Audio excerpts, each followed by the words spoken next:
To multiply and divide in Excel, just open an Excel spreadsheet, put in the number here, any number will do. I'm going to put 90.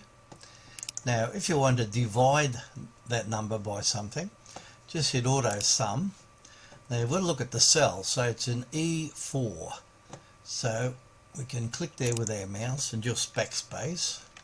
So we've got E4 and we want to divide that, so you use a forward slash and say you want to divide it by 2 and then click enter, and you can see the number is 45 because 90 divided by 2 is 45. Now if you wanted to multiply 90 by 2, you click there with your mouse, just backspace, and this time you put the star, which is above the number 8 on the keyboard, and click enter, and you can see it's now 180.